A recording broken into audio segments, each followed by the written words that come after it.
The COP28 climate talks in Dubai ended in a historic deal to begin transitioning the world away from fossil fuels. Countries are being called to contribute to a global transition effort, but are not compelled to make that shift on their own.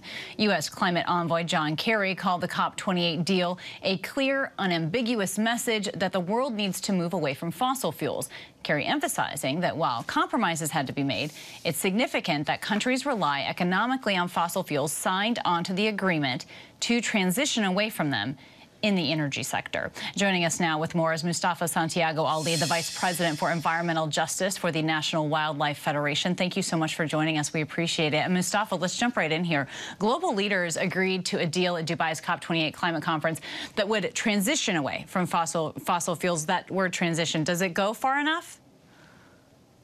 Well, you know, it's a positive step. It's a step in the right direction. Many of us wanted language around phasing out and not phasing down and not just transitioning. But, you know, after 28 COPs finally being able to get this language in place and beginning to transition away from fossil fuels is incredibly important.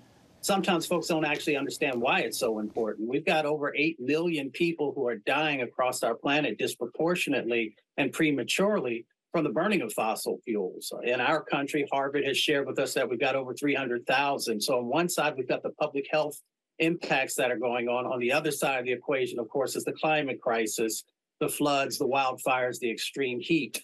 So as we transition away from these fossil fuels, we'll be able to bring those numbers down of the premature deaths, and we'll also be able to mitigate many of the impacts that are happening from the climate crisis.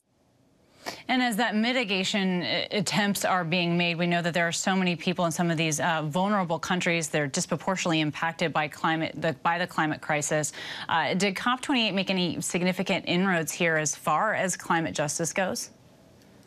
Well, we did. In relationship to the Loss and Damage Fund, which will help to make sure that there are resources for the countries that have done the least to contribute to the climate crisis, to the carbon and methane that's going into our atmosphere.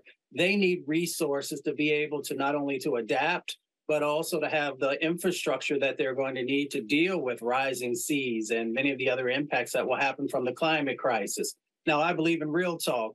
You know, we need hundreds of billions of dollars to go into that loss and damage fund. And many countries say that they will make some additional inputs into that, but we only had about 700 million right here at the beginning. But again, it is a step in the right direction, but there's so much more that still needs to happen in relationship to loss and damage.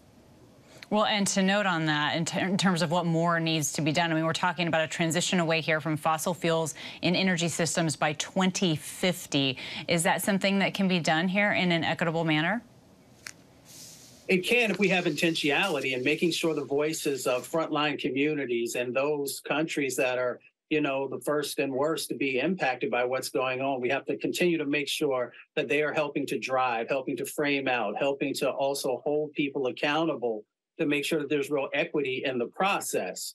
We also have to make sure that as we are moving forward on renewable energy, that the opportunities that are in that space for people to create their own businesses, for workers to move into that space, that we don't forget once again about our most vulnerable communities, those who often focus on climate justice. And then, of course, the energy efficiency is also a part of the set of commitments that are there. We're going to double that by 2030, along with that tripling of the renewable energy. So we've got an opportunity to do a lot of good in this moment. But again, it takes all of us raising our voices, holding our elected officials accountable, and making sure that resources are going to the spaces and places that need them the most, and that we don't forget, the folks who are dealing with these impacts as we make some really tough choices.